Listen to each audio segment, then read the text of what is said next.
Hey y'all, come on in. Surprise, surprise. Uh, 'Tis the season, y'all. I'm excited about the season. I feel good about the season, and I hope that you all are too. If my voice sounds a little off and a little squeaky, I got some kind of, I don't know if it's um, I don't know, some kind of little virus. I get one of these every year about the same time. I forgot about that. I started Sunday, and I pretty much have been lying around since then. Had a little issue with my back going on. Then all of a sudden, this little virus or whatever, I think something is going around because Tanya even said she had something going on. So, anywho, I decided to make me some soup, and I'm so glad that I did. Now, y'all know I don't eat on camera, but I might eat a little bit while I'm talking to you because I had something in particular that I'd like to discuss. But I'm drinking my hot tea. I made me some hot lemon, turmeric, ginger, echinacea, and cayenne pepper tea to soothe that feeling. I'm trying to keep from having a sore throat, but all that put into a tea for me works well, and I love it, and it just makes me feel like I'm being pampered. So this is my little cup of tea here that I'm having, and I've got my soup over here that I'm going to enjoy. Off and on, it's piping hot. I can't eat it right now anyway. I made a pot of soup. I'm trying to remember. I don't think I uploaded that video, but I did a pot of soup. It was really quick because I had some turkey parts left over from Thanksgiving, so I decided to do soup with it. So anywho, I got my soup, and I'm glad I did because that's what I've been eating ever since pretty much Sunday is soup. I hope that y'all don't get this little bug, whatever it is that I've got. Just be careful, bundle up, watch yourself when you go out and about, because you know everybody's out and about and shopping. And it's this weather change, I think, more or less, that happens for me every year about this time. It never fails. And you know, last year I ended up with RSV. I got it from my little great grandbabies. They all had it, and they came in and slaughtered all over me, and I ended up with it. But anyway, I tell God, thank you for another day's journey and for another Christmas season. As I've told y'all many times, this is my favorite time of the year. If I had to pick a favorite time, it would be the Christmas holiday season all the way through New Year's, because I love all the glitz, the glitter. I love decorations, as you can see. I've started my decorations. I haven't finished them, but I got a good head start on them, so I'll let y'all peep at them a little bit before I get off of here. But for right now, just want to talk a little bit, not much, because I won't be able to talk a whole lot because I'll get emotional about it. You know, this time of year we miss loved ones, and I just felt compelled to talk about it a little bit because I got very emotional this afternoon, and that's something I rarely do in terms of it getting to me, but I guess, you know, there's a first time for everything. When you have loved ones, mother, father, husband, sister, brother, whatever, whomever just passed on, and around the holidays and their birthdays and special times, you tend to think about it a little bit more than you would any other time. So today was my day, and I thought, you know, I'm just going to share a couple of thoughts with my Come On In family, just as a matter of encouragement. Y'all excuse me, I'm gonna have to cough every once in a while because whatever this is makes me cough. But anyway, let me take a little sip here. That is some good stuff, and that little cayenne pepper kind of burns a little bit. Put a little black pepper in there so that turmeric and that cayenne will absorb into your system better. So I've been told. That tea is so wonderful, y'all. I think my soup, can I have one spoon of my soup too? Because I'm hungry too. I probably should have done this and then talked to y'all. My soup is good. Okay. So that's why I don't like to talk and eat. But anyway, what I was getting ready to talk about, seriously though, is missing loved ones this time of the year. My mother, father, sisters, I have 5 sisters, well not sisters, but 5 brothers that have passed on. my mother and father, and just tons of people that have been deceased for years and years. And I think about them because I always reminisce. I'm always encouraging you all to make good memories. So when you think about them, you can think about those good times that you had together with your family. So anywho, I was thinking about my husband today because here's what happened. I think about him every day, but I don't get all emotional like I did today. I tried to have a pity party, y'all, but it didn't work. Anyway, I went to crank my car up because today was the first day that I've been out of the house since I had this thing since Sunday, and went to crank my car, and what? It would not crank out, and that car was doing some of everything. Spit, sputter, windshield wipers still running after the car was turned off. Wouldn't hit a lick at a snake. And I thought, oh my goodness, my car's never done this. This is the first time in the history of having my car. I've had other little stuff go on, but never that it wouldn't crank at all. So anyhow, I thought about this one individual young man that I knew had an auto body shop and an automotive shop, repair shop. So I called him and he said, sounds like your battery. So I said, well, I just bought a battery from Sam's Club last year. And he said, well, whatever. So anyway, I'm going to have to go back and do whatever. So, of course, today is Friday. And, to my surprise, a lot of these folk don't open on Saturday. These doctor's offices, some of them open Monday through Thursday, and they're closed, take these long weekends. So I don't have a whole lot to do, but I do have 2 things that I had planned to do, so I won't get to do them. So I'm thinking about all this. I thought, oh my goodness, my car won't crank. And it just hit me at that moment. And I start remembering, if my husband was here, I wouldn't even have that to worry about, because it wouldn't have gotten that far to begin with. So I just started reminiscing on that, and I had to stop myself because I felt myself going into a deep pity party. I heard the band playing. It was getting so deep.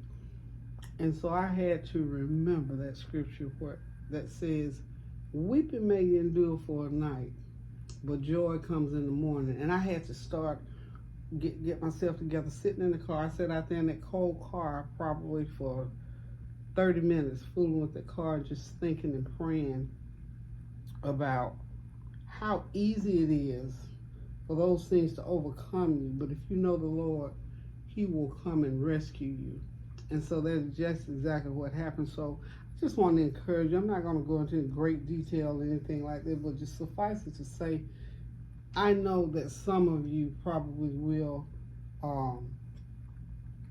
become upset or missing your loved ones or whatever, however you respond to death, or it could be a bad divorce, bad breakup, whatever the situation is. Take it to the Lord in prayer, and I promise you, as I sit here, I promise you, He will take care of it. He will take that thing away from you. You can think about your loved one. You can reminisce about them without going off the deep end with grief. And I'm saying don't grieve, because I encourage anybody, if you feel like grieving, grieve. But not unto hopelessness, y'all. Hang on 1 minute. That's my grandson coming to get his dinner I fixed for him. Hang on 1 second. I'll be right back. Okay, y'all, I'm back. That was Norik. He came to get his sushi rice and his ham that he requested from yesterday, and I had fixed it. That was one of the things I was on my way to do today when I discovered my car wouldn't crank. I was on the way to meet him after school and bring him those 2 items, but since I couldn't make it, he called me yesterday. He said, Gigi, do you have ham in your refrigerator? I said, of course I do. And he said, well, I'm hungry for some ham. Now, my children can't say hungry to me. It just melts me down. I go in there and cook up the whole kitchen. But anyway, I had some ham that I had in the freezer. I just sliced it up, seasoned it up with my brown sugar and cinnamon and all that. Went through that oven. And then I thought, well, he needs some rice to go with this. So I made him some sushi rice. Well, the sushi rice is just rice and with shrimp or chicken, some veggies. So I did some. I had that imitation crab meat. He loves that, so I sprinkled it over that, real good. Anyway, and he also decided he's gonna hang out with me tonight. So he's here. He's downstairs eating. They went to a little event tonight and they ate. He said they had chicken and something, but he's eating. He said he wanted ham. He had a taste for ham. He like me on that. When I get a taste for something, I have a taste for something. And he wanted that ham, so he's, bless his little heart. He just, oh, did I tell y'all already? Principal's list, 3rd grade, so he could be on principal's list. Bless his heart. He's been an A student since kindergarten, and they won't allow the kids to be on principal's list until 3rd grade. So I always told him, I said, look, when you get to the 3rd grade, you'll make it. And sure enough, he made the principal's list because he is a 3rd grader this year. Okay, so back to seriously talking about grieving and missing loved ones. So anyway, as I was saying, when I was, pondering the fact that my car wouldn't crank, and it was real cold. It's cold today, y'all. It's cold outside, and I didn't feel well. And whenever you don't feel well, you're prone to be more emotional, and things seem like they just get to you more. But you know what that means? You just got to pray harder. Just pray harder. So that's what I had to do today, because I'm here to tell you, if I have a pity party, it's a hot mess, and I didn't feel like being bothered with a hot mess today. I'm serious. You just have to know yourself well enough to know what you can and cannot do. I can't do pity parties, but I tried to have one today. I'm human. You're human. If you feel like grieving, please, by all means, grieve. But as I said before, not unto hopelessness. We miss our loved ones. We get sad, and I do that. But I have to backwalk that and ask God to just come put his arms around me and give me that reassurance, that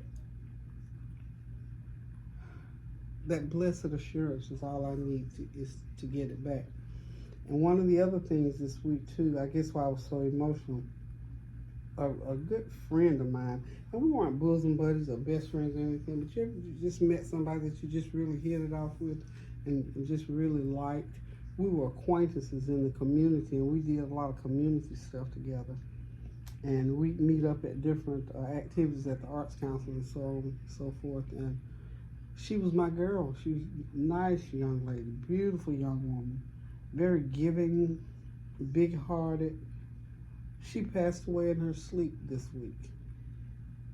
And that just got to me like you wouldn't believe. I'm telling you, that's why we have to stay prayed up about life in general, because we don't never, ever know what's going to come our way. So this week has been one of those up the rough side of the mountain weeks. But you know what? God is there. He'll meet you on the mountaintop. He'll meet you in the valley.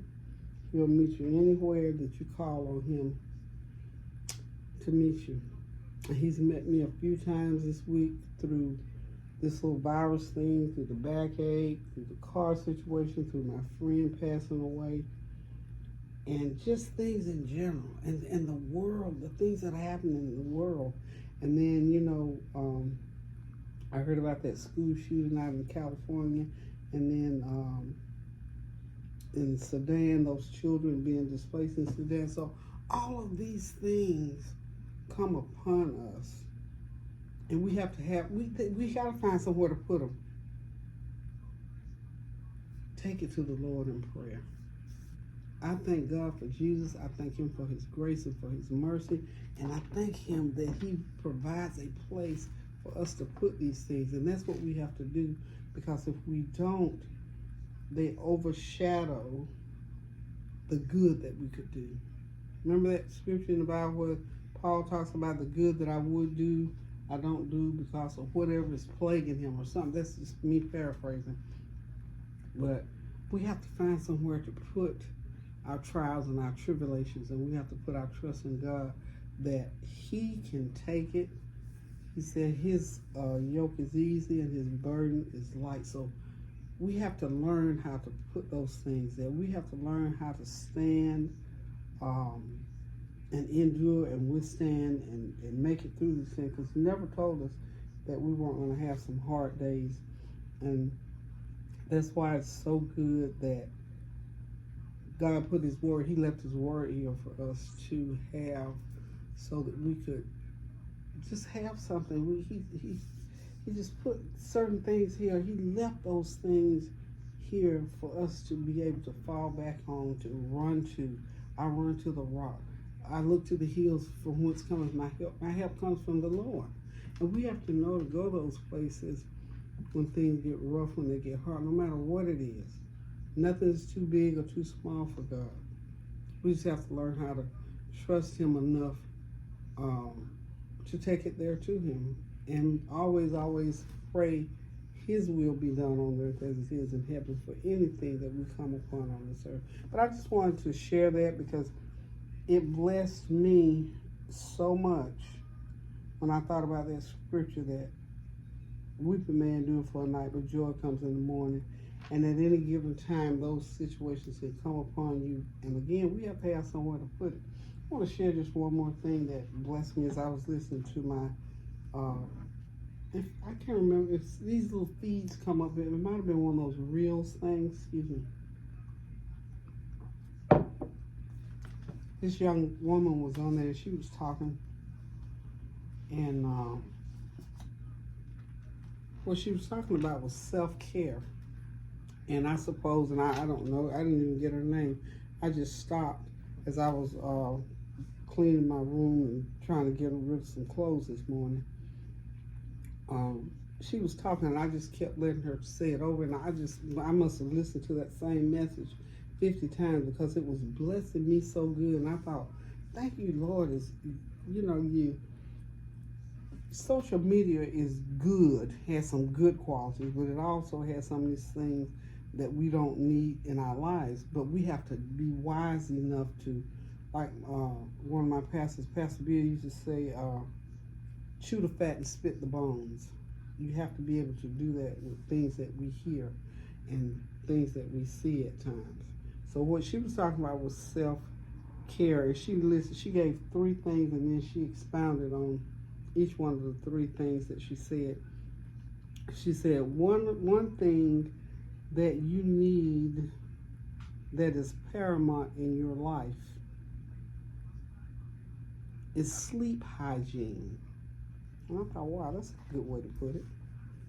She said sleep hygiene means simply that you go to sleep at the right time, you stay asleep for the appointed amount of time for your body to do what it does when you're asleep, through the stages that you go through when you're sleeping. So the number one thing that she listed was sleep hygiene. Make sure, and I thought, whoa, boy, she just must know me by heart. I have poor sleep hygiene, and I'm working on it. I promise you I'm working on it. I sleep anywhere from 5.5 to 6 hours a night, and I'm done. Doesn't matter what time I go to bed, at 6 hours, 5.5, 6 hours, I am done with it. And usually I go to bed very, very late, and it's just something that I've done all my life, and it's not good, it's not cute, nothing. I don't advise anybody to do that. And there are some of you out there, I'm sure, that do the same thing, up all 1, 2 o'clock in the morning, watching TV, read, doing whatever you do. But sleep hygiene is how she put it. Make sure you go to sleep at the appointed time and that you stay asleep so that your body can go through the stages of sleep, because at those different intervals, different things, healings take place. Whatever God is doing, whatever nature does, it happens when you're sleeping. So starting tonight, and I believe I believe it's 11 o'clock. So 11 o'clock, I'm gonna get in the bed. Well, maybe I'm gonna try 10:30, so that my body can shut down and go to sleep. And I know it's gonna be a thing where I'm gonna have to get used to it, because that's one of the reasons why I don't go to bed early, because at 10 o'clock at night, I'm flip-flopping till 12 or 1 o'clock. So I'm gonna try it tonight. So if anybody out there, if you were going through that, try this along with me and give me some feedback on it. The next thing she talked about was stress. Eliminate chronic stress from your life. She said, don't manage it, eliminate it. She said, you have to get rid of it. It's not good enough to just manage it. You have to get rid. She says, you got to do the hard work and get rid of chronic stress, because chronic stress is a slow killer. That's what gives you those sudden heart attacks, those anxiety attacks that can take you out. And she made one good point. She said, a lot of times you have stress in your life and you think, okay, I'm going to go on vacation. I'm going to go get my nails done. I'm going to buy a new outfit. That's managing stress. And I thought, boy, she's up my alley again. She's on me again. And it was almost like she took me by the face and said, Peggy, get rid of your chronic stress and stop trying to manage it. That means people and things. If a thing in your life causes that chronic stress, as long as it's in your life, you're going to try to manage it so you can keep it at bay. But if you get rid of it, you don't have to deal with it. That takes some work. Don't ask, you know you better than I do. If it means you have to see a counselor or whatever. Excuse me, are you done? Mm-hmm. You have enough? Okay, come say hey right quick. But she said, eliminate chronic stress. And when she said, I want you to come say, oh, you clean. Oh, you cleaned all that food off. I'm saying, I thought you were going to say you left some because you had just ate a while ago. But that's okay, you a big grown. And he just had some. I told them about you on the principal's list. Yep, he's a smart kid. Okay, you can put your here, baby. Sink, trash can. You can go that way if you want to. Okay. But yeah, that eliminate. When she said eliminate chronic stress out of your life, don't manage it with a vacation or a new pair of shoes. That's managing stress. She said, get rid of it, eliminate it, eradicate it, get it out of your life, and then that way you don't have to worry about it at all. Right there in that the trash can is right over there. Mm-hmm. And I thought, wow, it's amazing how God will bring your attention to certain things when you least expect it.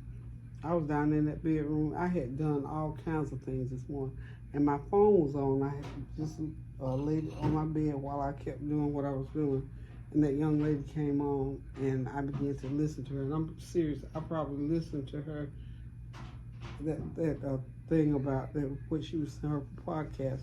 I probably listened to it 20 times because I wanted to resonate. And I know what I need to do in order for it to work, to eliminate this chronic stress. Now listen, chronic stress.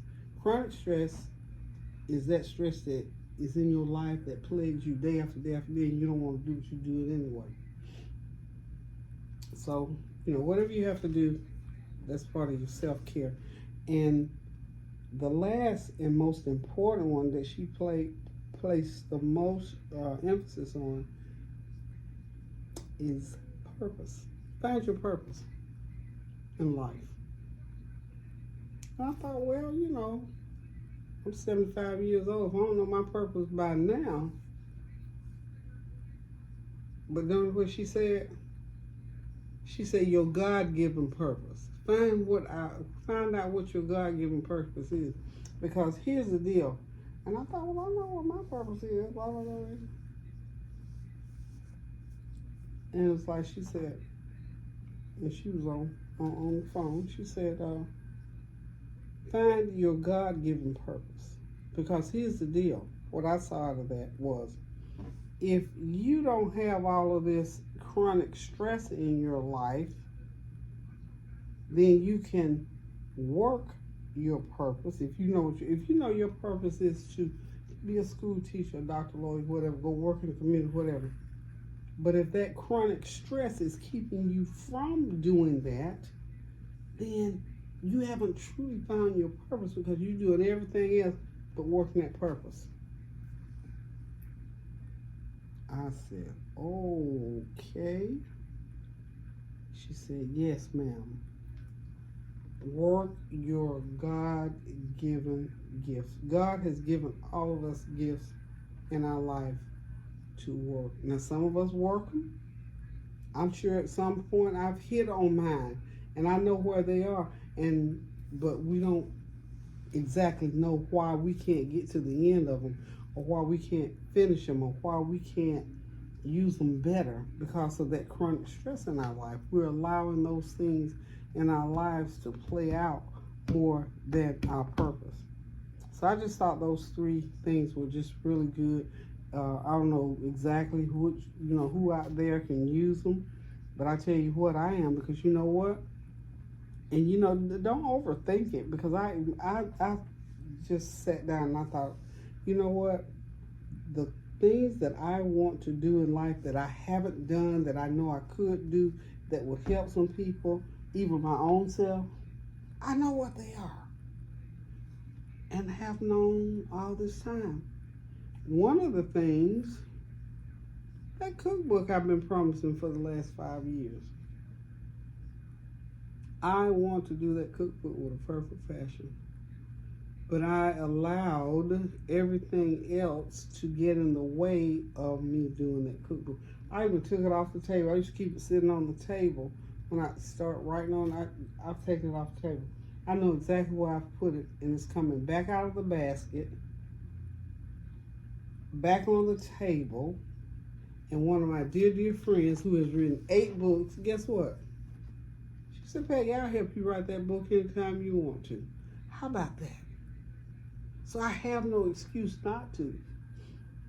See how God will bless you when you're not even thinking about what you're supposed to be doing? So it's been put in front of me, and when I was listening to that young lady this morning, I thought, you know what? My friend told me about a month or 2 ago, Peggy, let me know when you get ready to start your book, because I'm retiring. Guess when she retired? Last Sunday. She retired last Sunday, and I heard this podcast 1 week later today, and there were some things said at her retirement, because she's a motivational speaker. One of the things is I kept them on my little computer chip in the back of my mind, as far as moving forward, because that was just a little wake-up call there. But this girl here outlined it and laid it out for me today. And that young man that spoke last Sunday said, get it, work it, and run with it. He gave 3 things. Get it, work it, and run with it. I believe those are 3 things. So in other words, if you've got things in your life that you want to do and you haven't done them, and you have the capabilities, you got the resources to do, you just haven't got to it, go back up here to chronic stress. Get that stuff out of your life so you can move forward and work your purpose. Or if you aren't quite sure about your purpose, get that chronic stress out of your life so you can get down here at number 3 and find what your purpose is in life, and get some of that stress off of your life and live some of those good things. One last thing, and I'm going to wrap it up here. When I hit 75 this year, I decided that my latter years will be my better years. I'm living by that Job 8:8. I tell you, I live by that scripture these days, but I'm still lacking, because I'm still up here allowing chronic stress to keep me from completely. I'm there, and I do all right, but I'm not working my purpose.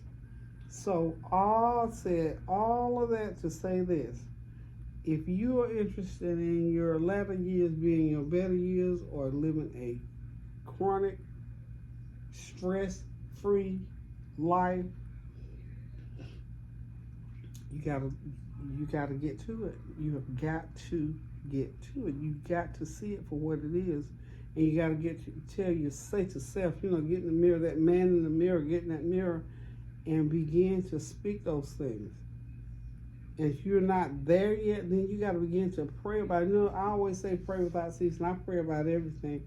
So if you're still flaying around and flopping around, pray. Go back, do your first work over again. Pray about it. Ask God to strengthen you and to help you to do what you need to do in order to get where you need to get. So, anywho, y'all, let me tell you this. I love life with a passion.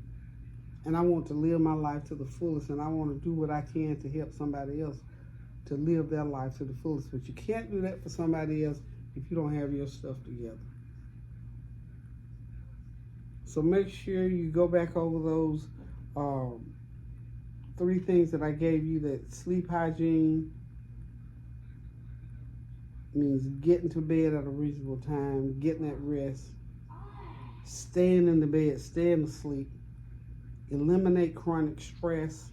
That means not managing it, not doing stuff to forget about it, but get it out of your life completely. That way you don't have to deal with it. It comes through prayer. I've prayed some things off of me recently. The power of prayer is awesome, y'all. And then, of course, the third thing is find your purpose. Find your purpose. And if you're not strong enough to work it, then you have to ask God daily, every day that you get up, Lord, help me wherever you need to be helped. Don't feel bad about not being able to move forward, because everybody's not going to move at the same pace. So you do you, because what God has for you is for you. But you got to work it.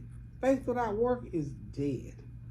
Now, everybody, by now, we should all know that. If you don't work on it, the faith is dead. You got to work on it. So, anyhow, I'm going to let y'all go. I'm going to go in here. I'm going to heat my soup back up because, like I said, I can't talk and eat at the same time. I just cannot do it. So, I hope you're having a God bless. This is Friday night, of course. I'm having a God bless Friday night. I've got most of my decorations up. I just got to get them kind of sort of tweaked and smoothed out and move some of the junk out of the way. But for the most part, I know about what I want to do. I have moved some things around from last year. In fact, I took some stuff that I had outside. It's in my den this time. So when I do my final reveal, I will talk to you about what I've done as we go along. But like I said, in this room in here, let me get my camera turned around. Of course, this area over here is pretty much, let me turn the camera around.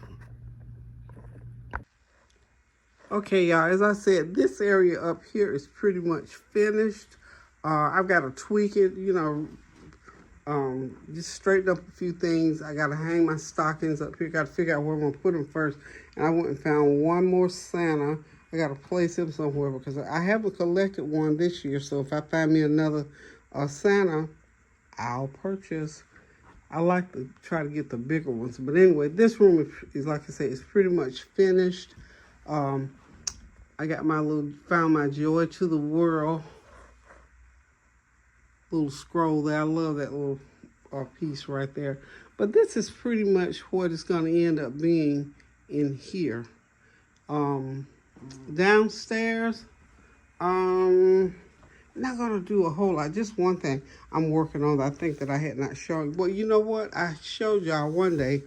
I had put a gold, I guess it's like a chandelier lamp situation in my Unity carving, and I could not get it to do right. So I got to work on that little area because it's supposed to be part of this area right down here.